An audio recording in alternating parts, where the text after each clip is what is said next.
Hi everyone, welcome back to Rehab and Revive. My name is Dr. Preston Nguyen, and today I'm going to help you get out of pain from a leg cramp, commonly referred to as a Charley horse.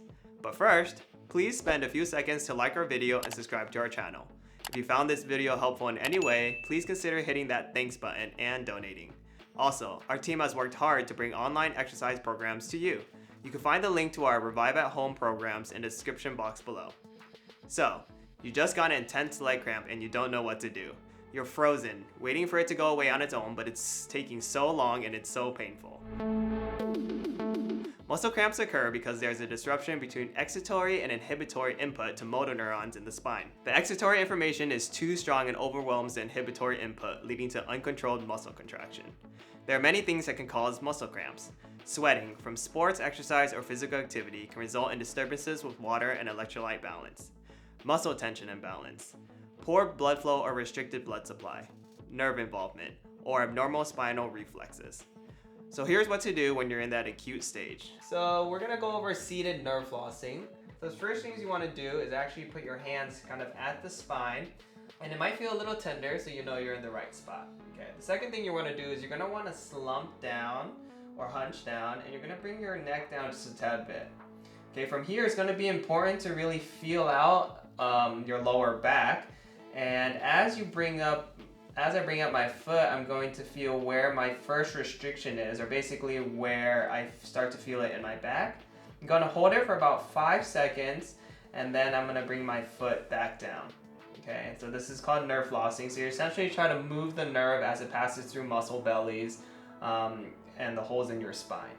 Okay, so you'll go out, and if you start to feel pain with each consecutive motion, it probably means you're going too far outwards and you're gonna wanna back off a little bit.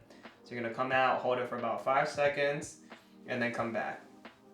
And as that nerve begins to loosen up, you're gonna see that you can go a little bit further every time.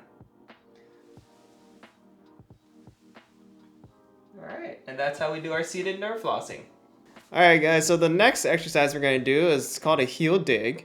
So I'm gonna be digging in with my left foot here, and what you essentially wanna do is you can keep your toe or your ankle kind of up here like that, and then I'm just gonna dig with my heel in and kind of draw it towards my glutes here. And you wanna be able to hold this for about 60 to 90 seconds. In the beginning, we can start with 30, but your goal is to achieve that 60 or 90. And we're really trying to get that hamstring activation and not have our quads or our hip flexors fire. All right, so I'm just kind of holding, and I'm just gonna hold that. All right, and so these are called our heel digs. It's good for stabilization and body awareness. Okay.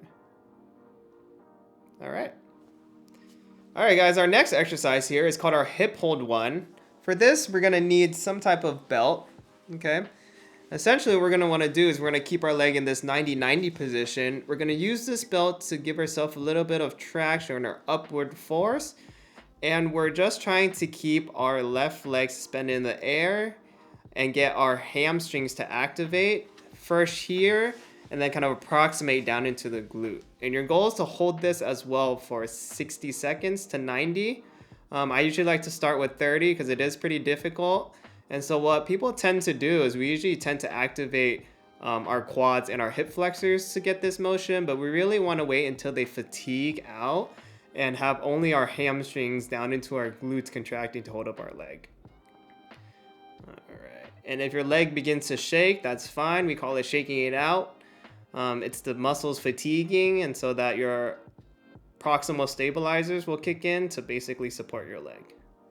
All right, guys, this last exercise here is called butts up. And essentially what you're gonna do is you're gonna flex your neck down, okay?